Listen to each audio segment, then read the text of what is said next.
नमस्कार, बड़ा मुद्दा देख रहे हैं आप। मैं हूं आपके साथ शमशेर सिंह। बेंगलुरु में महागठबंधन ने 2 दिन की बैठक के बाद एक साथ चलने का संदेश देते हुए अपना नाम इंडिया यानी Indian national development inclusive alliance रख दिया, जिसमें 26 दलों को एक साथ आने का दावा किया गया। वहीं दूसरी तरफ एनडीए की कल हुई बैठक में 38 दलों के साथ आने की हुंकार भरी गई। आने वाले दिनों में लोकसभा चुनाव के लिए सीटों के गणित पर चर्चा होगी, जिसमें एनडीए और विपक्षी महागठबंधन इंडिया चर्चा करते नजर आएंगे।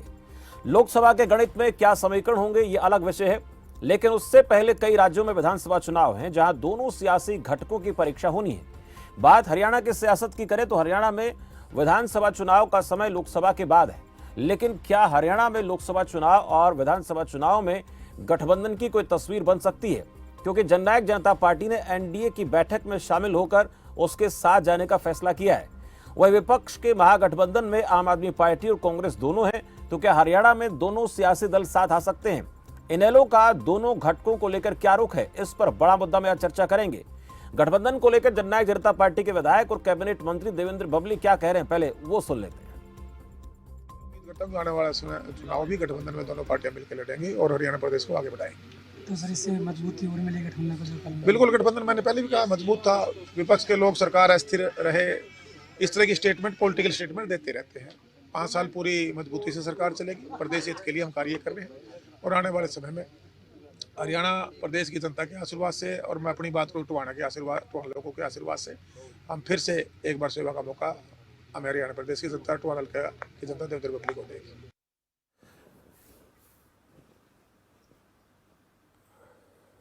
तो देवेंद्र बबली ने 2 बातें कही है कि गठबंधन में चुनाव लड़ा जाना चाहिए, और साथ साथ ये भी कहा कि टोहाना की जनता मुझे एक बार फिर से मौका देगी। अपनी बात भी रख गए कि टोहाना से मुझे प्रत्याशी बनाया जाएगा, ऐसा उनको लगता है। लेकिन इस बीच जो एनडीए की बात हम कर रहे हैं 38 दलों की, उन 38 दलों में जननायक जनता पार्टी को आमंत्रित किया जाना, वो क्या इशारा कर रहा है, और देवेंद्र बबली का बयान। लेकिन इस पर हरियाणा बीजेपी इकाई क्या कहती है, आज जानेंगे। और जननायक जनता पार्टी हरियाणा बीजेपी की इकाई के जवाब को लेकर क्या सोचती है, भी जानने का प्रयास करेंगे। और दूसरी तरफ जिस महागठबंधन को नाम इंडिया दिया गया, उस महागठबंधन के इंडिया में कांग्रेस और आम आदमी पार्टी दोनों हैं। अब कांग्रेस और आम आदमी पार्टी दोनों हैं, पर ऐसे में हालांकि हमने प्रयास किया था कि आम आदमी पार्टी के प्रवक्ता को हम इस चर्चा में लें, लेकिन वो इस चर्चा में नहीं जुड़ रहे हैं। उनका अपना कोई नजरिया हो सकता है, लेकिन कांग्रेस पार्टी जरूर मेरे साथ है। कांग्रेस पार्टी से हम जानने का प्रयास करेंगे कि इस महागठबंधन को लेकर हरियाणा विधानसभा चुनाव में उनका क्या नजरिया है, कि क्या वो स्थिति लोकसभा चुनाव के साथ साथ हरियाणा में विधानसभा चुनाव में भी देखने को मिल सकती है, और राजनीति के जानकार लोग क्या कहते हैं। क्योंकि चर्चा इसलिए जरूरी है, पहले लगातार इस बात को लेकर चर्चा होती रही कि हरियाणा में कौन सी पार्टी किसके साथ चुनाव में जाएगी, आगामी लोकसभा चुनाव में क्या तस्वीर बनेगी, और विधानसभा चुनाव में क्या नजरिया हो सकता है पार्टियों का। इस पर बात करना जो है होता रहा है, पर अब एक नया समीकरण बन रहा है, नई तस्वीर बन रही है। उस नई तस्वीर के आधार पर हरियाणा के लोकसभा और विधानसभा चुनाव में राजनीतिक दलों का क्या रिएक्शन रहने वाला है, खासकर हरियाणा इकाई की आज बात कर रहे हैं। मेरे साथ कुछ खास मेहमान जुड़ गए हैं। रमन मलिक, प्रवक्ता भारतीय जनता पार्टी से। मलिक साहब, बहुत स्वागत है आपका। अर्जुन सुढेल मेरे साथ इस वक्त मौजूद है, प्रवक्ता इंडियन नेशनल पीपल पार्टी से। सुढेल साहब स्वागत है। नलिन हुड्डा, प्रवक्ता जननायक जनता पार्टी से। नलिन जी स्वागत है। और प्रोफेसर सुभाष सप्रा मेरे साथ है, राजनीतिक विशेषज्ञ। सुभाष जी, बहुत स्वागत है आपका। मैं पहले मलिक साहब आपसे बात करना चाहूंगा, गठबंधन को लेकर स्थितियां धीरे धीरे कहीं ना कहीं अपना इशारा कर रही है, प्रस्तुतियां इशारा कर रही हैं। एनडीए की बैठक होती है, एनडीए की बैठक में जननायक जनता पार्टी को जो है बुलाया जाता है, और उस दशा में अभी देवेंद्र बबली को भी आपने सुना कि देखिए मिलकर चुनाव लड़ना चाहिए, लड़ेंगे, और साथ साथ वो अपना भी इशारा कर रहे हैं कि मुझे टोहाना की जनता जो एक बार फिर से मौका देगा। हालांकि वो अलग विषय है कि उसमें गठबंधन होगा तो क्या होगा, लेकिन मैं जानना चाहता हूं, एनडीए की बैठक में जननायक जनता पार्टी को आमंत्रित करना ये इशारा कर रहा है कि हरियाणा में आप लोग साथ मिलकर चुनाव लड़ेंगे? देखिए, मैं बड़ी स्पष्ट रूप से, एक तो आप लोगों को पहले सर्वप्रथम आपके चैनल पे बहुत दिनों बाद आया, तो आपको और आपके सभी श्रोताओं को मेरी तरफ से शुभकामनाएं और नमस्कार जी। नमस्कार। मैं इतनी चीज जरूर बोलना चाहूंगा कि इस प्रदेश के अंदर इस समय जेजेपी और बीजेपी का गठबंधन का एक सरकार चल रही है, जिसके अनुरूप वह एनडीए के पार्टनर हैं, और जो लड़ा जाएगा, जो अभी व्यवस्थाएं हैं, जैसे कि वो प्रदेश में हमारे पार्टनर हैं, तो जिस समय प्रदेश के चुनाव आएंगे उस समय जरूर उसको चीज को देखा जाएगा और समझा जाएगा। उस हिसाब से जो वर्तमान परिस्थिति होंगी उनके हिसाब से ही एनडीए चलता है और वो चलेगा। जी, लेकिन सहयोगी पार्टी के नेता, विधायक और आपकी ही सरकार में मंत्री कह रहे हैं कि चुनाव साथ मिलकर लड़ना चाहिए, तो क्या उनकी बात पर गौर किया जाएगा? बिल्कुल, सबकी बातों पे गौर करा जाता है। ये कोई कांग्रेस या दूसरे दल थोड़ी है कि एक को हम द्वितीय ना कोई बने, या हम राजा हैं, हम एंटोनियो माइनो का परिवार जो है वो आसमान से ऊंचा है, उसको आप कुछ नहीं कह सकते, उनसे सवाल नहीं कर सकते। ऐसा थोड़ी है। वो तो ये भी नहीं है कि जैसे कांग्रेस है, कांग्रेस में अब पिड्डी के साथ अगर राहुल जी खेल रहे हो तो वही बिस्कुट नेताओं को खिला देने के लिए आगे कर देते हैं। ऐसा व्यवस्थाएं यहाँ नहीं है। ये एक सभ्य समाज की बात हो रही है, रजवाड़ों की बात नहीं हो रही।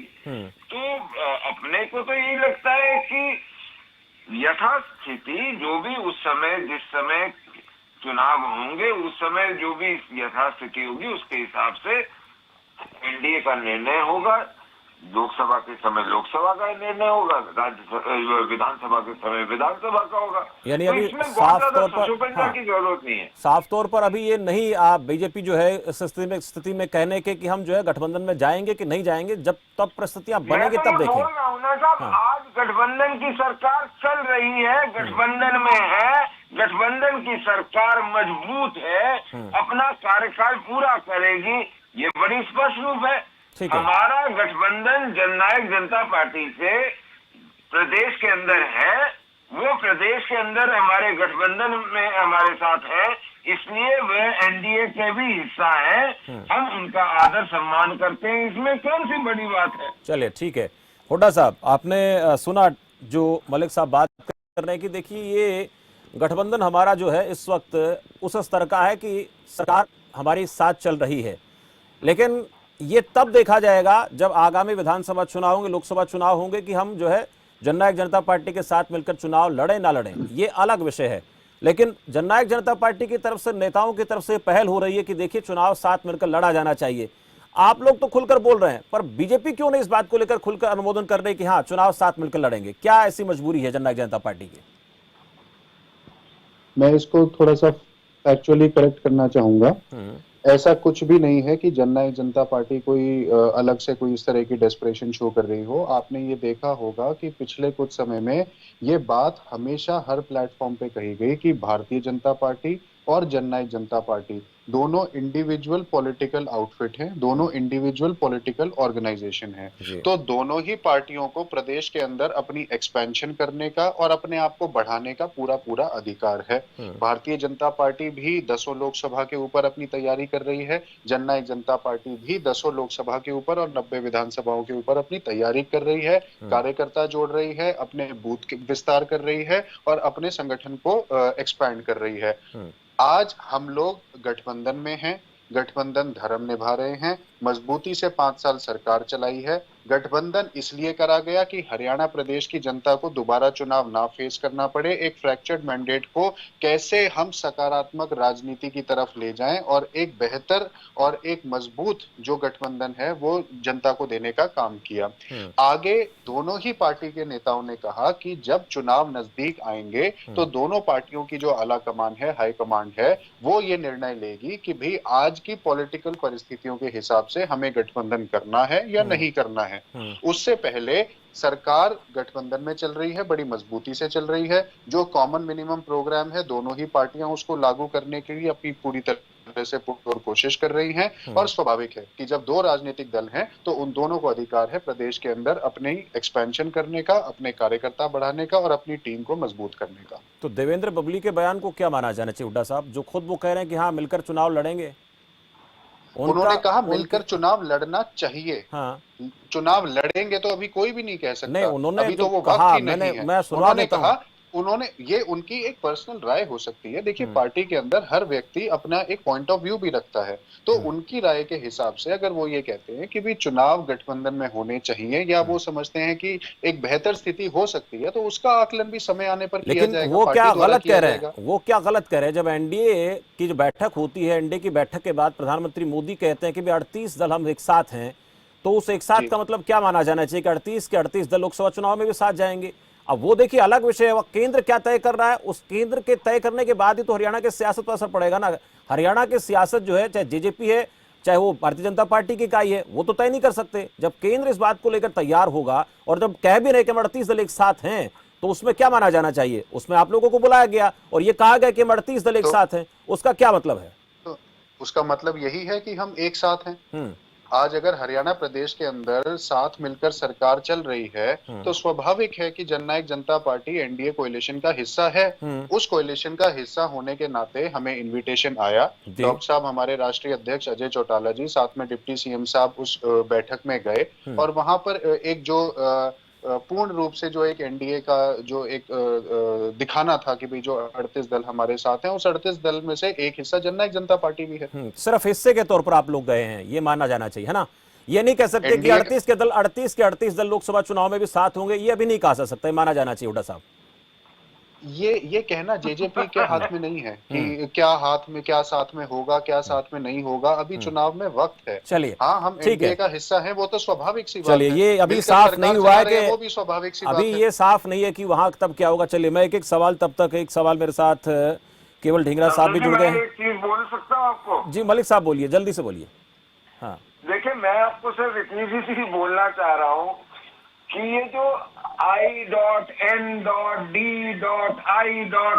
है ना, हाँ, ये है Italian Naxalite dynast and Islamist alliance. जी, इसके खिलाफ भारत खड़ा है।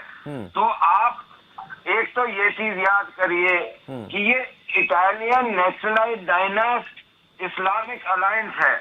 दूसरी चीज, हमारे और जेजेपी में इस समय आप वो काम कर रहे हैं कि पानी में मधानी मार के मक्खन निकाल रहे हो। भाई, ना मक्खन निकलेगा ना झाग निकलेगी, क्योंकि ना इसमें साबुन है ना इसमें वो चिकनाहट है कि मक्खन निकला है। दूध नहीं है, पानी है। तो पानी में मधानी मार के आप कुछ नहीं निकाल पाओगे। मैं तो चर्चा कर रहा हूँ और सियासी तौर पर ऐसी बातें उठती तब चर्चा होती है। आप इसको किस तरफ सोच रहे हैं मैं नहीं कह सकता, लेकिन इस वक्त मेरे साथ ढींगरा साहब भी। ढींगरा साहब, नया नाम दे दिया है मलिक साहब ने आपके इस अलायंस को, और उस पर भी आप बात रखें, लेकिन साथ साथ में ये भी मैं बात आपसे जानना चाहूंगा कि इस अलायंस के अंदर जो है आम आदमी पार्टी भी है और कांग्रेस पार्टी भी है।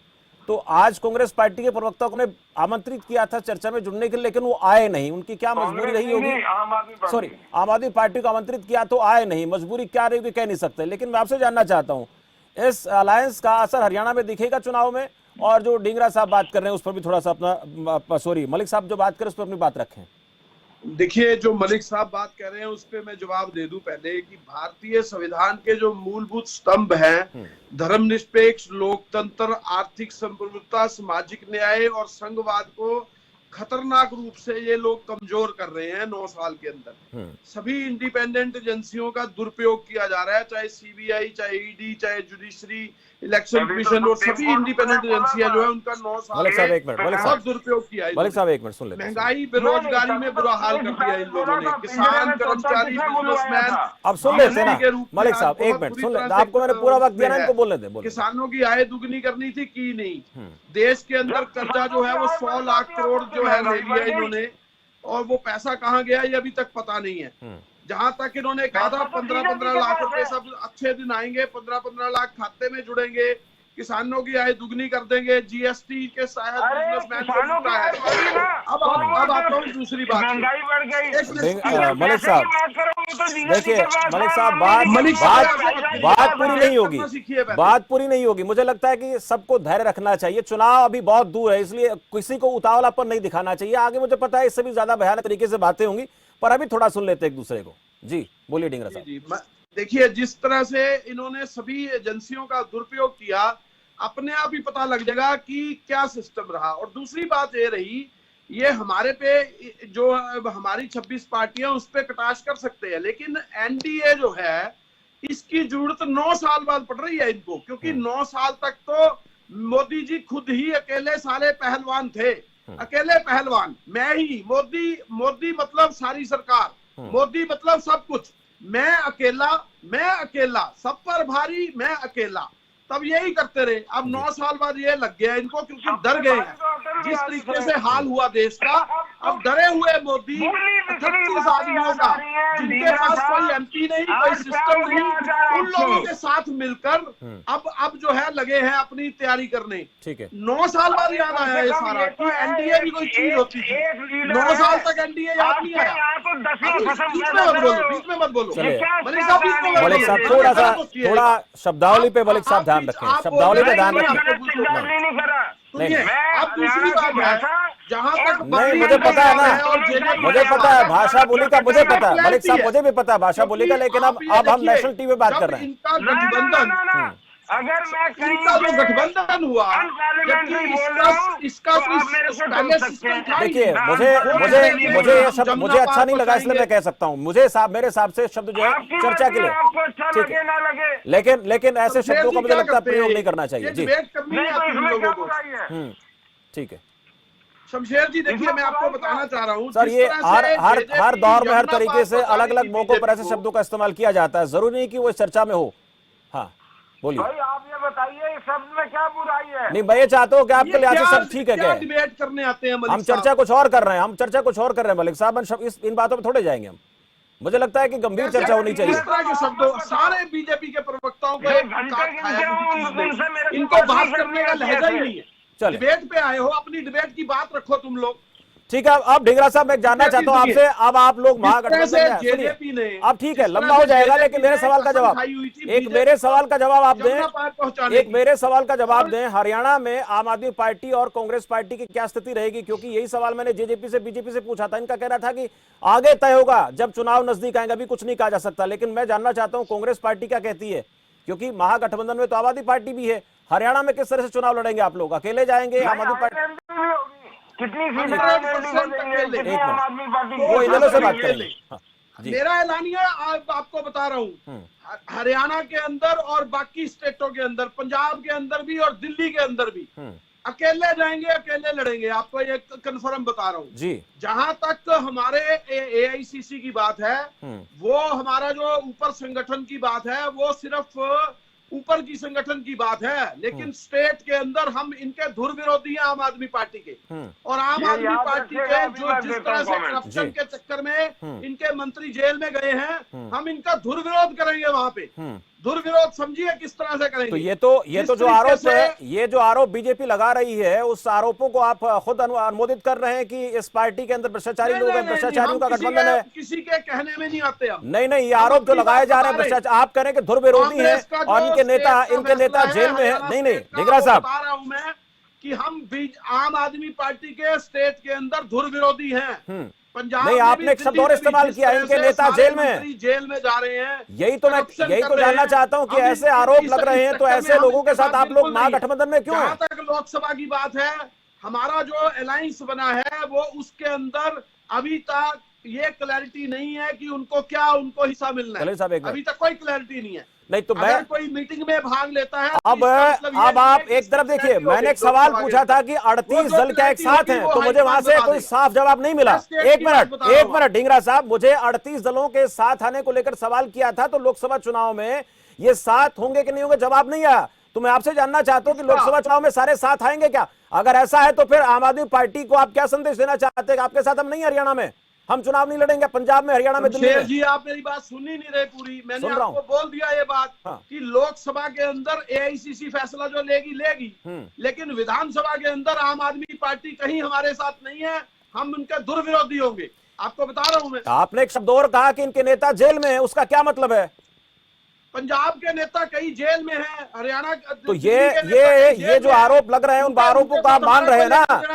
ये जो एनडीए आरोप लगा रहा है कि भाई इन लोगों के साथ तो भ्रष्टाचारियों का बोलबाला है, और ऐसे लोगों के साथ कांग्रेस पार्टी को साथ नहीं रखते अपने। हाँ, नहीं तो आम आदमी पार्टी किसके साथ है? आम आदमी पार्टी हमारे साथ नहीं है सर। महागठबंधन में कौन है ढींगरा साहब? भाई साहब, आपको बता दिया मैंने, दिल्ली नहीं, आप तो दो अलग अलग बात कर रहे हैं। ठीक है, मुझे आप जवाब नहीं दे रहे हैं। आप जवाब नहीं दे रहे, आप एक तरफ तो हाँ करें एक तरफ ना करें। आ रहा हूं आपके पास। नो मैं नहीं कह रहा हूं कुछ भी, मैं सुडेल साहब अब एक मिनट, ठीक है अभी तो सुडेल साहब, चल रही है, फैसला अर्जुन कोई सुडेल, नहीं अब आपसे मेरा है, सवाल है, AICC का। ये उनको साथ महागठबंधन रखना हो है, गया रखना, कोई ना, पता तो नहीं अभी एक मिनट, ना तो अभी हरियाणा में इस बात को लेकर कुछ साफ हुआ है कि आम आदमी पार्टी और कांग्रेस, हालांकि कांग्रेस पार्टी कह रही है हम आम आदमी पार्टी के साथ नहीं जाएंगे, नहीं जाएंगे, और एनडीए को लेकर भी साफ नहीं है कि जेजेपी और बीजेपी साथ आएंगे। इनेलो का रुख क्या है? दूर विरोधी है हम। ठीक है, दुर्विरोधी आप ढींगरा लोग। साहब सुडेल साहब सुन लीजिए। शमशेर जी देखिए, अगर महागठबंधन की बात करते हैं तो महागठबंधन की शुरुआत सिर्फ और सिर्फ चौटाला साहब ने की थी। आज से नहीं, कई सालों से लगातार तीसरा मोर्चा कह लो, महागठबंधन कह लो, वो उसकी शुरुआत ओम प्रकाश चौटाला जी ने की थी। और आपने देखा होगा कि पिछली रैली में चौधरी देवराज जी के जन्म दिवस पर अनेकों पार्टियों को नेता बुला करके इसकी शुरुआत करने की काम चौटाला साहब ने किया था। और ये वही नरेंद्र मोदी जी हैं जो इनके गृह मंत्री हरियाणा की धरती में आकर ये बोलना करते थे कि जो क्षेत्रीय दल है वो देश के लिए नाकारा है। आज वो छोटे छोटे क्षेत्रीय दल जिनका एक भी सदस्य नहीं है, उनको भी बुलाने की, उनके भी पीछे पीछे घूम रहे हैं। और दूसरी बात, हरियाणा प्रदेश की अगर हम बात करें तो जो गठबंधन है वो गठबंधन नहीं है, वो ठगबंधन है। वो सत्ता के लालच के लिए गठबंधन किया गया था। चुनाव से पहले एक पार्टी 75 पार कहा करती थी, दूसरी पार्टी उनके सहयोगी जमुना पार कहा करते। सिर्फ और सिर्फ सत्ता के लालच के लिए गठबंधन है। कल जेजेपी, लेकिन मैं आपसे जानना चाहता हूँ आप लोगों का रुख क्या है? एक तरफ तो एनडीए हो गया, एक तरफ एनडीए हो गया, एक तरफ महागठबंधन का इंडिया हो गया। मैं जानना चाहता हूँ आप लोगों का क्या रुख है, कहाँ जाएंगे आप लोग? अकेले चुनाव लड़ेंगे या किसी के साथ आपकी भी तैयारी है? लेकिन मलिक साहब तो कह रहे हैं कि आप जाएंगे इनके साथ। विपक्षी दलों को लेकर के चलने का आइडिया ही चौटाला साहब का है। और बिल्कुल हम भारतीय जनता पार्टी के खिलाफ किसी से भी हाथ मिलाने से गुरेज नहीं करेंगे। लेकिन ये ढींगरा साहब तो कह रहे हैं कि हम तो अकेले चुनाव लड़ेंगे, किसी को साथ नहीं लेंगे। फिर कहाँ जाएंगे आप? देखिए, ये ढींगरा साहब के उसके अधिकार में नहीं है। ये सिर्फ और सिर्फ मोदी जी, सेंटर की जो कमेटी है वो फैसला करेगी। ना हुड्डा के हाथ में है, ना ढींगरा साहब के हाथ में, ना कांग्रेस के किसी प्रदेश के नेता के हाथ में। जो भी महागठबंधन में फैसले लिए जाएंगे वही फैसले सबको मंजूर होंगे। यानी इनेलो तो तैयार है गठबंधन के साथ जाने के लिए, आप कहना चाहते हैं? मैं शमशेर जी मैं कह रहा हूँ आइडिया ही हमारा है। ठीक है, इनेलो का आइडिया। चलिए, मैं सुभाष छपरा जी मेरे साथ है, सुभाष जी ने सबको सुन लिया। मेरे फोन में इको बहुत आ रही है, चलिए ठीक है, उसको ठीक करा लेता हूँ। मेरी आवाज मुझे मिल रही है। ठीक है, इसको ठीक करा लेते हैं। छपरा जी, आपने सबको सुना। अभी ना तो एनडी के साथ जाने के लिए पूरी तरह से कंफर्म हुआ कि जेजेपी जाएगी, लेकिन क्या बनेगा आप बताना। और कांग्रेस पार्टी कह रहे कि आम आदमी पार्टी के धुरविरोधी साथ नहीं जाएंगे। लेकिन सुडेल साहब जरूर बात कर रहे कि हम तो तैयार हैं, हम जो है बीजेपी के खिलाफ जो भी साथ है हाथ मिलाएंगे। आपका रिएक्शन क्या है इस पर? आप दोनों के ऊपर करने वाले शमशेर जी चौटाला साहब हैं। जी छपरा साहब, देखो, कल हमारे देश की राजनीति का एक बड़ा दिन था। उधर बेंगलोर में इंडिया नाम से संगठन, ये जो जिसमें 26 दल, पॉलिटिकल दल जहां पे उपस्थित थे, उसी तरह से दिल्ली में भी मोदी साहब के नेतृत्व में 38 वहां पे सारी पॉलिटिकल, चाहे वो छोटी पार्टी है चाहे बड़ी पार्टी है। अब कुछ पार्टी तो ऐसी हैं जो उन्होंने इंडिया नाम रखा, वहां पे करीब 50% से ज्यादा पार्टीज ऐसी हैं जिनका एक भी सांसद नहीं है। और उसी तरह से एनडीए में 65% पार्टीज ऐसी हैं जिनका एक भी सांसद नहीं है जी। बट पूरा 80% है जी। बिल्कुल ऐसा होने वाला है। 80% है। प्लीज एक मिनट, जो एनडीए वर्सेस इंडिया के नाम से लड़ना मतलब होने वाला है। अभी मैं हरियाणा की बात बता दूं, अभी आपने पूछा है। अब जेजेपी अभी 2-3 महीने पहले ही हमारे अमित शाह जी सिरसा में आए थे और उन्होंने ये बोला था भाई 10 की 10 सीटें बीजेपी की लानी है। और सीएम साहब ने भी, मनोहर लाल जी ने भी यही बोला था भाई 10 की 10 सीटें हमने झोली में डाली है बीजेपी। और अच्छी तरह से दोनों पार्टीज का अंतर विरोध चल रहा था थोड़ा सा। विशेषकर उचाना सीट से चौधरी वीरेंद्र सिंह जी, वहां पे मतलब काफी जो है ना शोर मचा है वहां पे। जब से यहाँ के जो चुनाव प्रभारी है उन्होंने डिक्लेयर किया भाई उचाना सीट से तो वहां पे प्रेमलता जी आनी है। और उनके बेटे भी यही बोल रहे हैं जी अब बीजेपी को अकेले दम पे चुनाव लड़ना चाहिए। परंतु अब ये जो माहौल है कल का, इसमें अब जेजेपी के वहां पे दुष्यंत चौटाला जी भी उपस्थित थे और अजय चौटाला जी जो राष्ट्रीय अध्यक्ष है, दोनों वहां पे थे। अब वहां पे जाने का मतलब ये है भाई they will fight with them, मिलजुल के लड़ेंगे। अभी इन्होंने जो पहले से सीट भी डिक्लेयर कर दिया, भाई भिवानी से अजय चौटाला जी आएंगे।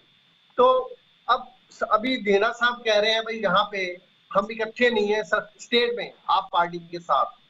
अब ये बताइए, मतलब वो अब साथ साथ ये भी कह रहे हैं कि वो भ्रष्टाचारी पार्टी है, आप वहां पे और उसके जो मंत्री हैं वो जेलों में है, तो हम कैसे उनके साथ लड़ेंगे। जब इस तरह से चलता रहेगा, चाहे वो लोकसभा का चुनाव है या विधानसभा का, पंजाब में स्टेटमेंट तो आएंगी, पॉलिटिकल स्टेटमेंट भाषण तो चलेंगे। अब जब मोदी साहब यही कह रहे थे ये भ्रष्टाचारी पार्टियां सारा इकट्ठी हो गई हैं, अब धिंगड़ा साहब आपके साथ अगर आज आपकी यही स्टेटमेंट आ रही है तो जनता तो सारी जानती है। इसी तरह से हमें आप वहां पंजाब में भी यही सुन रहा था, वहां की दूसरी पार्टी है मिस्टर अमरिंदर सिंह, वो वहां पे भाषण दे रहे थे, उनकी स्टेटमेंट जारी हो रही थी, भाई हम सेंटर में तो वहां पे है इंडिया जो गठबंधन बन रहा है, परंतु स्टेट में हमारी आप विरोधी पार्टी है, हम वहां पे इकट्ठे नहीं लड़ेंगे। तो ऐसा कैसे चलेगा। जनता समझदार है, पब्लिक हित होना जरूरी है, आपको ये स्पष्ट करना पड़ेगा। अभी इतना जल्दी हम कुछ नहीं कह सकते। जेजेपी और बीजेपी अगर तो सीटें आपस में अब यही प्रोपोर्शनेट नहीं मिलती, if they are not happy, तो ये भी दौड़ेंगे। पिछला चुनाव कैसा था, पिछला चुनाव इन्होंने एक दूसरे के विरोध में लड़ा था, एक दूसरे को बिल्कुल, अभी हमारे साथी कह रहे हैं एक दूसरे को यमुना पार भेज रहे थे, दिल्ली यही चल रहा था, परंतु परिस्थिति ऐसी डेवलप हुई, इन्होंने बड़ी अच्छी तरह से परिस्थितियों पर निर्भर करेगा सप्रा साहब कि आने वाला जो चुनाव होगा, चाहे विधानसभा चुनाव हो, लोकसभा चुनाव, अभी हालांकि कोई पार्टी का प्रवक्ता, कोई नेता, कोई बयान देता रहे, अभी साफ कुछ नहीं कहा जा सकता। फिलहाल स्थिति ऐसी ही है। चलिए रोकूंगा आपको। मलिक साहब शुक्रिया, ढींगरा साहब, सुनील साहब, हुड्डा साहब, सप्रा साहब, मुझसे चर्चा के लिए आप सभी का बहुत बहुत धन्यवाद। आज चर्चा हम कर रहे थे हरियाणा के सियासत पर इस महागठबंधन का और एनडीए का क्या असर पड़ेगा। हालांकि इसको लेकर अभी जननायक जनता पार्टी हो, भारतीय जनता पार्टी हो, कांग्रेस पार्टी हो या फिर कोई दूसरी पार्टी, हालांकि इन दोनों ने जरूर कहा कि महागठबंधन के साथ जाएंगे, हमारा ही खुद का ये किया हुआ प्रयास है, पर अभी साफ कहना बहुत मुश्किल है कि हरियाणा की राजनीति में इस बात की स्थिति विधानसभा चुनाव में दिखेगी कि नहीं दिखेगी। आप कांग्रेस साथ आएंगे कि नहीं आएंगे, जेजेपी और बीजेपी साथ आएंगे कि नहीं आएंगे, अभी खुलकर कोई कुछ नहीं बोल रहा, लेकिन ये सब तय होगा आलाकमान की तरफ से। वहां से कोई संदेश मिलेगा, मैसेज मिलेगा, उसके हिसाब से हरियाणा कांग्रेस हो, चाहे आम आदमी पार्टी हरियाणा हो, या फिर तमाम पॉलिटिकल पार्टियां जो प्रादेशिक स्तर पर चुनाव लड़ेंगी, ये तय होगा। प्रवक्ताओं के, नेताओं के खुलकर साफ कहने से अभी कुछ भी साफ कहना संभव नहीं है। फिलहाल मेरे साथ चर्चा में इतना ही। आप देखते रहे खबर फास्ट। नमस्कार।